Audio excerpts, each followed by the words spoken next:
என் அன்பு வணக்கம். நம்ம இன்றைக்கி பண்ண போகிற பருப்பு பொடி வந்து ஆந்திரா ஸ்டைலில் பண்ண போகிறோம். ஆந்திராவில் இதுக்கு வந்து கந்தி பொடின்னு சொல்லுவாங்க. ரொம்ப டேஸ்டியாக டெலிஷியஸாக இருக்கும். எல்லா ஆந்திரா ஸ்டைல் மெஸ்லையும் நீங்கள் போய் பார்த்தீங்கன்னா மத்தியான சாப்பாட்டுக்கு கண்டிப்பாக பருப்பு பொடி இல்லாமல் இருக்காது. அதை போட்டு ஃபுல் மீல்ஸ் சாப்பிட்லான்ற அளவுக்கு அவ்வளோ டேஸ்டியாக இருக்கும். அதை தான் நம்ம இன்றைக்கி பண்ண போகிறோம். தமிழ்நாட்டில் இருக்க பருப்பு பொடி அந்தளவுக்கு டேஸ்ட்டாக கண்டிப்பாக இருக்கும். பட் இது ரொம்ப ஃபேமஸ். எங்கே போனாலும் நம்ம இந்த பருப்பு பொடிக்காக ஆந்திரா ஸ்டைல் பருப்பு பொடி எப்படி பண்ணுறதுன்னு ரொம்ப ஆன்ஷியஸாக எல்லாருமே கேட்பாங்க. ஸோ அந்த பருப்பு பொடி நான் இன்றைக்கி பண்ணுறேன். கண்டிப்பாக நம்ம ஊர் ஸ்டைலில் பருப்பு பொடியும் நான் இன்னொரு எபிசோடில் கண்டிப்பாக பண்ணி காட்டுறேன்.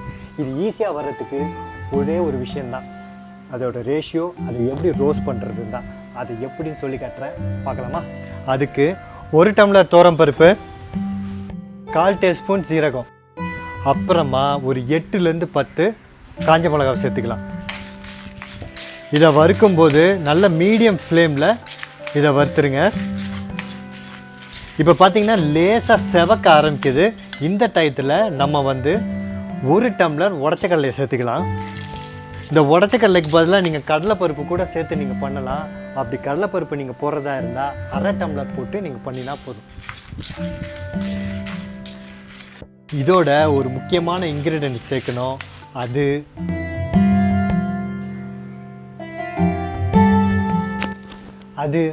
கருவேப்பிலை. ஸோ இது கொஞ்சமாக சேர்த்துக்கிட்டா போதும்.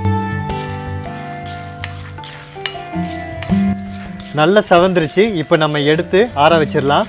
எப்படி நல்லா செவந்துருச்சு இந்த டயத்தில் நான் எடுத்துக்கலான்னு கண்டுபிடிக்கிறது ரொம்ப ஈஸி. நீங்கள் இந்த கருவேப்பிலையை தொட்டிங்கன்னா ஈஸியாக காஞ்சி போயிருக்கும். அது தொட்ட உடனே உடையும். அதுக்கப்புறமா 4 பூண்டை நறுக்கி கொஞ்சோண்டு எண்ணெய் ஊற்றி நல்லா வறுத்து அதோடு சேர்த்துக்கலாம்.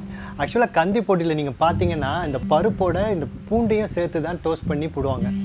இந்த மாதிரி எண்ணெய் கொஞ்சமாக ஊற்றி இப்படி டோஸ்ட் பண்ணி சேர்க்கும்போது அதோட டேஸ்ட்டு ரொம்ப பெட்டராக இருக்கிறதா நான் ஃபீல் பண்ணுறேன். நான் இப்படி ட்ரை பண்ணி பார்க்கும்போது. ஸோ நான் இப்படி பண்ணுறேன். உங்களுக்கு வேணும்னா நீங்கள் அப்படி கூட பண்ணி பாருங்கள். நான் ரொம்ப திண்ணமாக நம்புகிறேன். இப்படி பண்ணும்போது நல்லா இருக்குன்னு நீங்களும் சொல்லுவீங்க. 4 பூண்டை பொடியாக நறுக்கிக்கலாம்.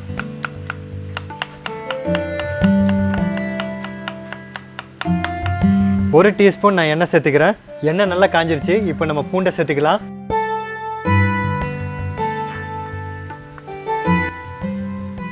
பூண்டு நல்லா பொன்னிறமாக வந்துருச்சு. இப்போ நம்ம எடுத்துடலாம். அதுக்கப்புறமா 1/4 டேபிள் ஸ்பூன் பெருங்காயம் நல்லா ஆறிடுச்சு. இப்போ நம்ம அரைச்சிக்கலாம். உப்பு போட்டு அரைக்கிறதுக்கு முன்னாடி நம்ம 4 மிளகை சேர்த்துக்கலாம்.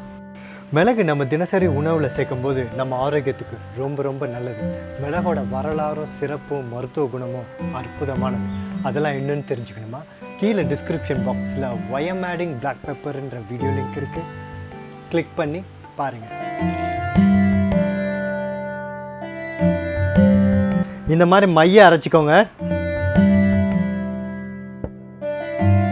இந்த மாதிரி ஒரு ஏர்டைட் கண்டெய்னரில் எடுத்து வச்சா 6 மாதம் ஆனாலும் கெட்டு போகாமல் இருக்கும்.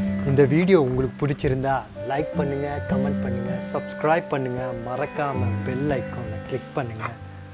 முக்கியமாக ஷேர் பண்ணுங்கள். ஏன்னா life is better when we share.